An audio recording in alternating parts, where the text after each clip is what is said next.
Chaque animal de ma boutique est affiché à 5 millions. Et pourtant, les familles les plus prestigieuses font la queue à ma porte. Certaines vont même jusqu'à monter le prix à 10 millions pour s'attirer mes faveurs. Tout ça parce que j'ai accès à un lieu appelé le paradis divin des animaux. Chaque bête là-bas possède au minimum un talent de rang SS. Mais moi, celui qui a éveillé le paradis divin des animaux, j'ai été banni de la famille Lin. Parce que chaque bête que je sors de là ressemble à de la camelote. Le genre de bête que les gens ignorent. Leur véritable puissance ne se révèle qu'une fois le contrat signé. Mais depuis que j'ai éveillé le paradis, je n'ai pas vendu une seule bête depuis des mois. Tout ça parce que le système a bloqué le prix minimum à 5 millions par bête. Et ma boutique était au bord de la faillite. Puis un jour, une femme est entrée comme par magie. Elle était stupéfaite. Tout dans ma boutique n'était que de la camelote que le marché avait oublié depuis des années. Des couleuvres, des crapauds d'eau, des chats tigrés. Elle n'en avait jamais vu que dans les salles d'exposition des écoles. Même son garde du corps n'a pas pu s'empêcher de. J'ai critiqué l'endroit. J'ai dit que c'était la pire boutique de bêtes que j'ai jamais vue. Et honnêtement, même les bêtes rares ne suffisaient pas à Zhang Ruoshui. Si elle ne pouvait pas obtenir une bête de rang S aujourd'hui, elle serait vendue comme pion dans un mariage arrangé. Quand je l'ai entendu dire qu'elle cherchait une bête de rang S, j'ai foncé et je lui ai dit qu'elle n'avait plus besoin de chercher. Tout dans ma boutique est de rang S. John Ruax, tu me prenais pour un fou? Pour elle, tout sur ses étagères était clairement de la camelote. Des trucs du marché noir. Mais au lieu de discuter, j'ai juste pris une bête sur l'étagère. Je la lui ai tendue. Et je lui ai dit d'utiliser un contrat temporaire pour vérifier par elle-même. Elle s'est dit pourquoi pas, elle allait essayer. Mais au moment où le contrat s'est terminé, elle s'est figée. Parce que c'était un chat céleste à 9 vies de rang S. Et chaque fois qu'il meurt, il revient encore plus fort. Ce qui l'a vraiment époustouflé. C'est même un contrat temporaire lui avait donné un bonus de puissance incroyable. Toutes ses stats physiques avaient explosé. Quand elle est revenue à la réalité, son regard sur moi avait complètement changé. Une boutique pleine de bêtes de rang S. Mais moi, je n'étais même pas un dompteur de bêtes. Elle a supposé que j'étais une sorte de maître caché. Alors elle a sorti 10 millions sur le champ pour ce chat. Même après que je lui ai dit que 5 millions suffisaient, elle n'a rien repris. Elle a dit que la bête valait chaque centime.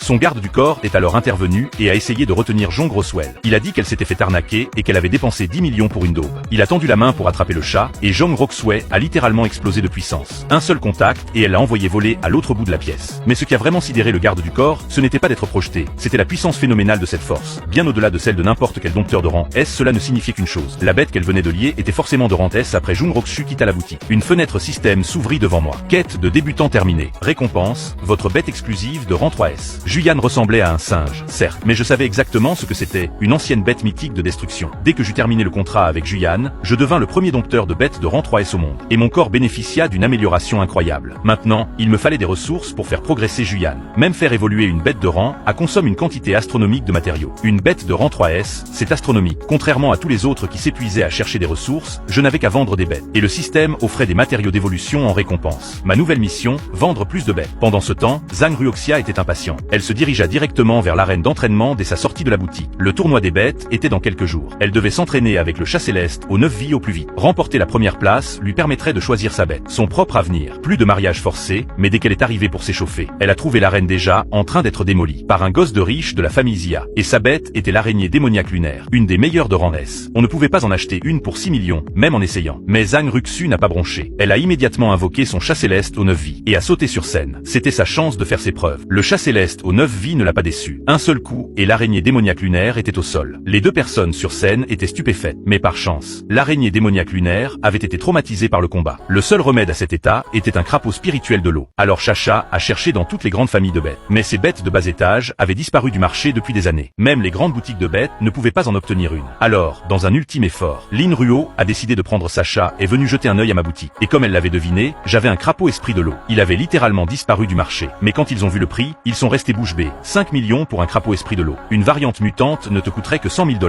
Lin Ruo a tenté de jouer la carte de l'émotion. Il a dit que la famille Z était un partenaire clé de la famille Lin. Mais je venais d'être viré de la famille Lin. Alors, ça ne signifiait rien pour moi. Leur nom de famille n'avait aucun pouvoir sur moi. Voyant que je ne céderais pas sur le prix, Xiao Xiao a invoqué son araignée démoniaque lunaire sur le champ. Il pensait tester la véritable force du crapaud spirituel de l'eau. Lin Ruo riait intérieurement, imaginant déjà ma chute. Puis, en une fraction de seconde, un immense fantôme est apparu derrière le crapaud spirituel de l'eau. Le fantôme a tiré un rayon d'énergie dorée qui a projeté l'araignée démoniaque lunaire au loin. En un instant, Sacha était complètement sans voix. L'araignée démoniaque lunaire était littéralement au sommet de sa catégorie parmi les bêtes de rang A. Et elle venait de se faire éliminer en un seul coup par le crapaud spirituel de l'eau de rang le plus bas. J'ai profité de l'occasion et je lui ai dit, ce crapaud spirituel de l'eau a un talent de rang S. Sacha n'y croyait pas et a transféré. Xiao Xiao a donné des informations sur la bête à sa sœur, Xiabing, pour une évaluation correcte. Convaincue qu'elle démasquerait mon bluff en un rien de temps. De son côté, Xiabing n'avait pas vu de bête rare depuis si longtemps. Elle avait perdu sa passion pour son travail. Quand son frère lui avait envoyé le crapaud spirituel de l'eau, elle avait cru qu'il plaisantait. Mais en y regardant de plus près, elle avait remarqué l'aura caractéristique d'une bête de rang S. Elle avait immédiatement ordonné à son frère de faire preuve de respect et de l'acheter, quel qu'en soit le prix. L'attitude de Xiao Xiao a radicalement changé. Il a compris que cette boutique n'était pas une blague. Il a sorti sa sa carte et s'est montré soudainement très poli. Lin Ruo pensait d'avoir perdu la tête en dépensant 5 millions pour une bête sans valeur. Mais Xiao Xiao faisait entièrement confiance à sa sœur. Il a abandonné toute arrogance et a déclaré vouloir acheter la bête et devenir son ami. Puis il s'est tourné vers Lin Ruo avec un mépris absolu. Ta famille a un génie comme ça et tu ne l'apprécies pas. Je ne veux rien avoir à faire avec ça avec quelqu'un comme toi. Ne te prends plus jamais pour mon ami. Après leur départ, le système a distribué ma récompense pour la vente de la bête. Des matériaux d'évolution de bête. J'étais aux anges, j'ai tout investi dans Juyan d'un coup. Il a instantanément évolué en sa forme juvénile. Des plumes ont poussé, son corps s'est étoffé. Et à mesure qu'il gagnait des niveaux, mes propres stats ont encore augmenté. Au même moment, Xiao Bing terminait son évaluation complète. Rang S confirmé, comme elle le pensait. Mais quand Xiao Yan lui a dit qu'il n'avait été vendu que pour 5 millions, elle était encore sous le choc. C'est ce qui l'a vraiment fait réfléchir. Pourquoi quelqu'un vendrait-il une bête de rang S à si bas prix? Elle était convaincue que j'en avais plus d'une sur moi. Elle a voulu vérifier par elle-même. En arrivant à ma boutique, elle m'a trouvé avec 3 autres filles. Elle m'a vu sortir tranquillement un serpent chou et l'a immédiatement évalué. Le résultat était complètement différent de ce à quoi elle s'attendait. Ce serpent chou était lui aussi de rang S. Et on pouvait même remonter à sa lignée. Un ancien serpent torche de bronze. Elle s'avança sans hésiter et déclara le vouloir. Les filles alentour la reconnurent, Yabing, et furent instantanément subjuguées. Elle était la meilleure experte de l'institut de recherche sur les bêtes. Aucune d'elles ne s'attendait à ce qu'elle perde son sang-froid. Pour un serpent chou de bas niveau. Mais je haussai simplement les épaules et lui dis, premier arrivé, premier servi. Ces filles m'avaient été recommandées par Zheng Rokshui. Et honnêtement, cette fille se fichait de ce que disaient ses amis. Elle faisait confiance à la parole de Zheng Rokshui et ne reculerait pas. Xiao Bing n'arrivait pas à comprendre comment je pouvais avoir autant de bêtes de rang S. Elle revint à la réalité et appela immédiatement Maître Xia. Lui dit, se contenant à peine, qu'il y avait une boutique vendant des bêtes de rang S. Maître Xia dit qu'il serait là immédiatement. Les lignes de front devenaient brutales. Les pertes parmi les bêtes s'accumulaient rapidement. Et toute cette pression retombait sur l'institut de recherche. Les bêtes ordinaires sur les lignes de front étaient essentiellement de la chair à canon. Seuls les rangs S les bêtes pouvaient vraiment contenir les troupes de mon côté. Juste après avoir vendu le serpent chou, le système m'a donné 10 000 perles de vitalité. Mais il m'en fallait encore 90 000 pour passer au niveau supérieur. Le système m'a alors notifié 2 bêtes vendues aujourd'hui. Récompense. Une chance d'aller au paradis des familiers divins et de capturer d'autres bêtes. J'étais sur le point de fermer la boutique et d'en profiter au maximum quand Xia Bing m'a attrapé le bras et a refusé de me lâcher. Elle a dit qu'elle ne me laisserait pas partir avant l'arrivée de son maître. Et effectivement, Maître Xia est arrivé en un rien de temps. Quand il a constaté que ma boutique était vide, il a immédiatement dit « Apportez-moi d'autres bêtes ». Il paierait 10 fois le prix du marché. Xia Bing était sidérée. Elle ne s'attendait pas à ce que son maître aille aussi loin. Mais Maître Xia a juste ricané. Ce n'était pas qu'une simple affaire. La victoire de la nation des dragons dans cette guerre dépendait des bêtes que j'avais en main. Il m'a aussi dit qu'il prévoyait d'envoyer tout ce qu'il avait acheté directement au front. Les bêtes de rang A, censées constituer la force principale, étaient en train de. Si ces bêtes de rang A tombaient, la ville entière serait anéantie. Le commandement pressait l'institut de reconstituer au plus vite ses effectifs de bêtes de haut niveau. Mais les bêtes de rang S étaient quasiment introuvables sur le marché libre. Même Maître Xia était bloqué. J'étais donc son dernier espoir. Il avait besoin que je lui fournisse plusieurs bêtes de rang S en une semaine. Et de toute façon, je devais vendre plus de bêtes pour obtenir des récompenses. J'ai donc accepté sans hésiter. Une fois dans le paradis divin des familiers, une idée m'a frappé. Si ces bêtes partaient directement en guerre, les bébés ne suffiraient pas. Je devais m'enfoncer plus profondément dans le paradis pour trouver des bêtes de niveau supérieur. Mais lorsque j'ai atteint la zone frontière, le système a signalé que ma force actuelle était insuffisante. Y aller serait extrêmement dangereux. De plus, Julian a soudainement commencé à perdre la tête. Fixant droit devant lui, il s'est dit « Oh mon Dieu !» Le désert primordial s'éveillait.